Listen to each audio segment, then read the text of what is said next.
All right, so we're gonna basically make a bowl, but I wanna get you guys a really good foot. I think that, you know, when you first take a class and you learn about feet on your pots, you get super disappointed because the bowl or that beginner pot that you made did not have enough for a foot. And you ask your instructor, is this enough for a foot? Is this enough for a foot? And we usually say no, or they should say no, unless you've got a decent amount of clay there. So I'm gonna show you how to make sure that you get a good foot. And then I will follow this up tomorrow with a trimming video so that you guys can actually see. So I'm not cutting this one open.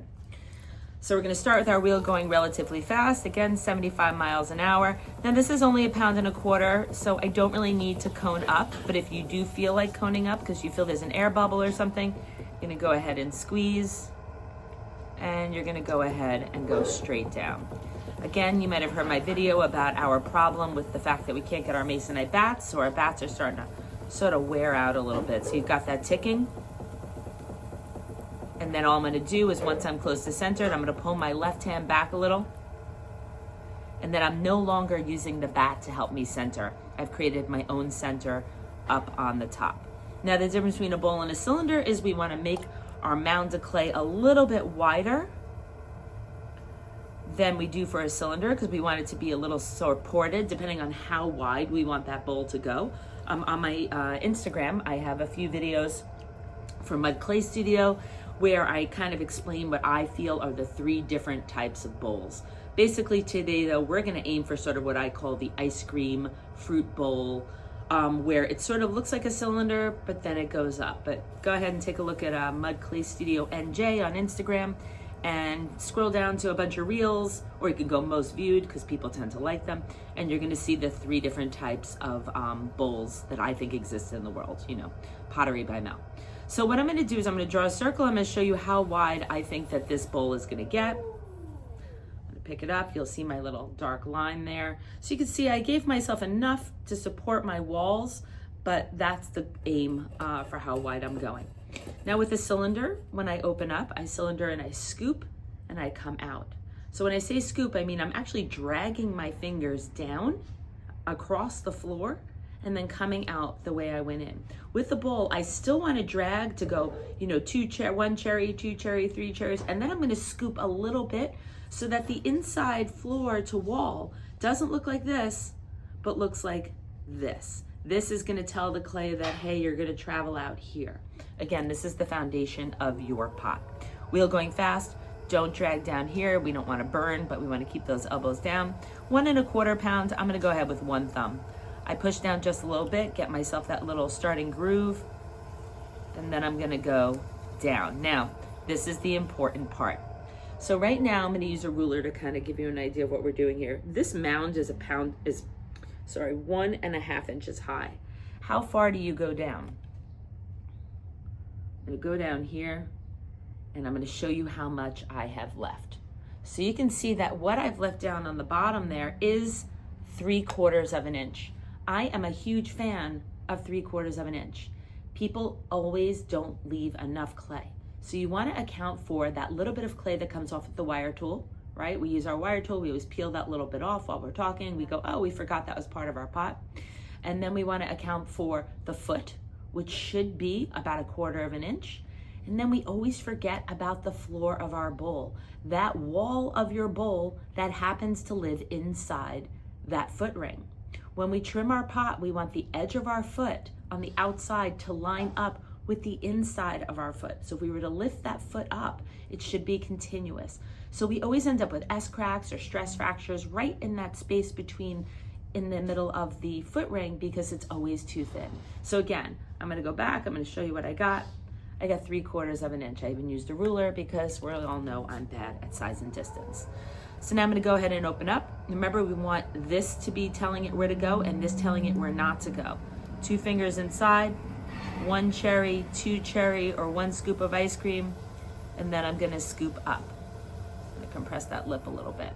So what I've just done is I've given the inside of my pot sort of this round world here. Now I'm compressing the lip quite a bit, and I'm doing that because I like to have a nice thick lip on my bowl.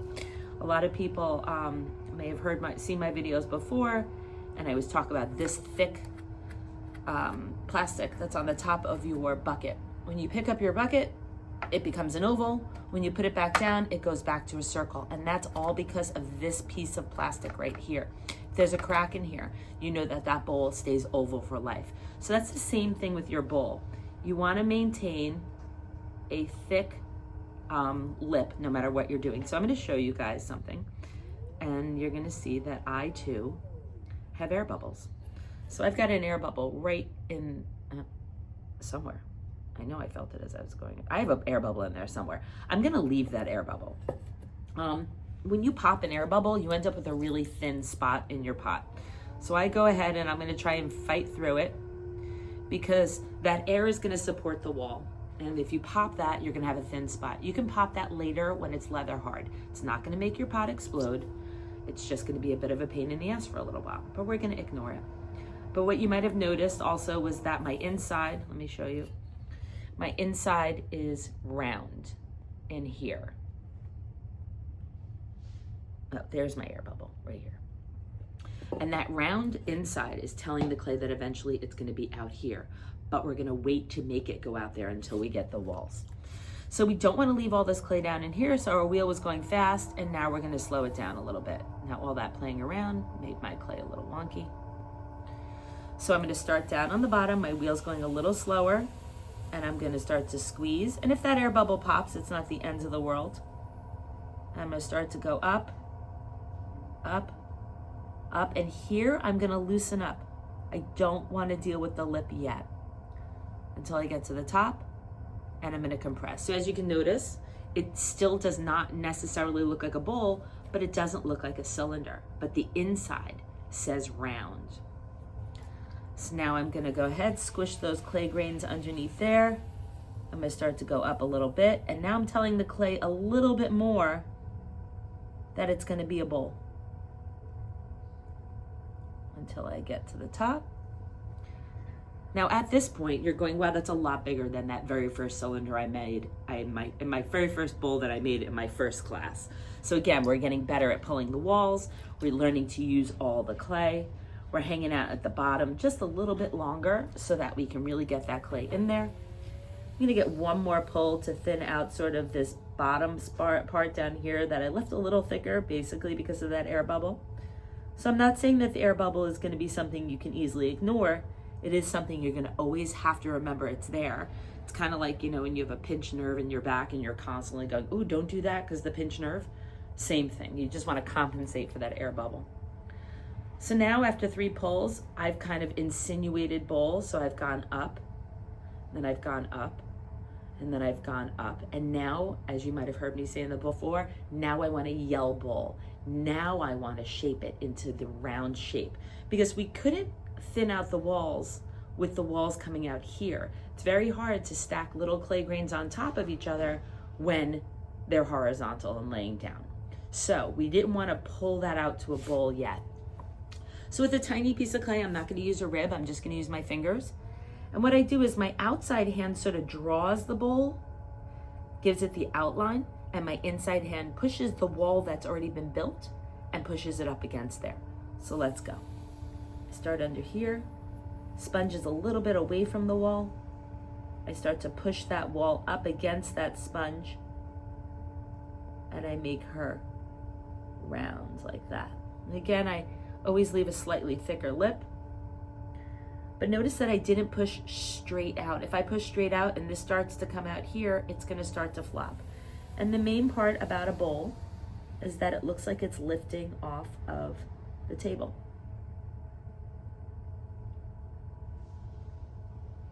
Now, a little bit of aesthetics here for you guys. The focus of a bowl is the inside. I know that sounds silly, who's looking at the inside? But if we're talking about skill of throwing, what is super important is that your inside has a smooth transition, okay? Very often we get what's called the beginner bump on the inside. So you'll start to go and then it goes like that and then it goes up. Our goal is to really make that inside even and smooth, a nice little slab of clay transitioned. We have the ability to trim this part, so we don't want to really care as much about the inside because no one is allowed to trim the inside of their bowl in front of me. I don't know, sometimes I'm a little bit of a pottery snob, but I don't I don't believe we should do that. So I'm just kind of fixing the profile a little here. It's bugging me while I talk. So you may turn around and go, but there's a bump over here on the outside that's bothering you. You can fix that. If you care more about the bump on the outside, that bump is going to push that extra clay to the inside, and then you're going to have that bump. So we really want to care about the inside being smooth and that bump being on the outside. If we push that bump inside, then it transfers to the inside. Pay attention to the bump on the outside, transfer the inside, and then you get that beginner bump. So the outside is what matters because you can trim that part there.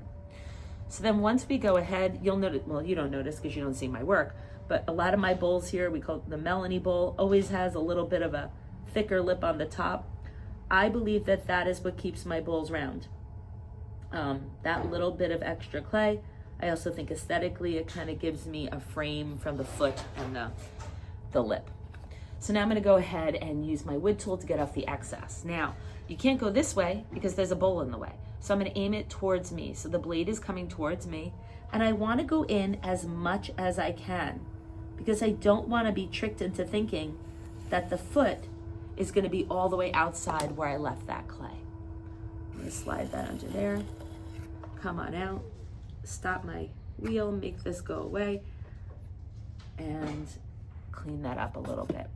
So again, I'm gonna tell you guys, I didn't tell you yet, I'm using a new clay by Standard. The number is 800. It is a chestnut clay with speckles. So I'm a little excited to see what it looks like after we fire it. Hopefully in my busy life, I remember to show it to you. Anyway, so now I'm gonna go ahead, I'm gonna clean off my bat. When you're dealing with bowls, you always wanna clean up that bat, because when you get to you wanna clean up your bat anyway. But when you get to big bowls out here, if you leave all the sludge and the schmutz here, when you go to pick it up, you're gonna slide and you're gonna end up hitting the pot. So I just wanna show you guys the inside. Now, when your walls are thin, you wanna be super careful. All this moving around is gonna move those clay grains in a small shift. So I'm just gonna do it sort of gently. You can see the inside. We're aiming for round on the inside. This is 1.25 pounds. If I was going for no foot, this would definitely be bigger because there is probably about 3 ounces of clay under there. So it's a 1 pound ball on top of 3 ounces of clay. Now let me show you also why I left 3/4 of an inch.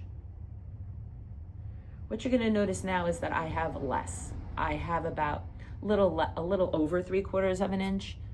I'm sorry, a little less than 3/4 of an inch because of that constant compressing that you do on the floor.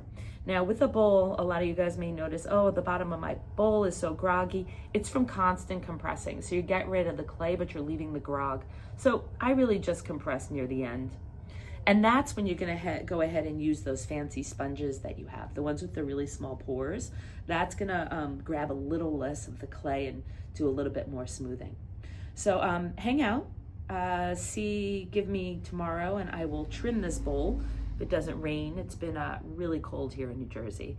I'm going to a concert tonight in Bethel and it's actually supposed to snow and it's May, so I'm super confused. Anyway, so that's 1.25 pound bowl with a good foot, and go ahead and try it.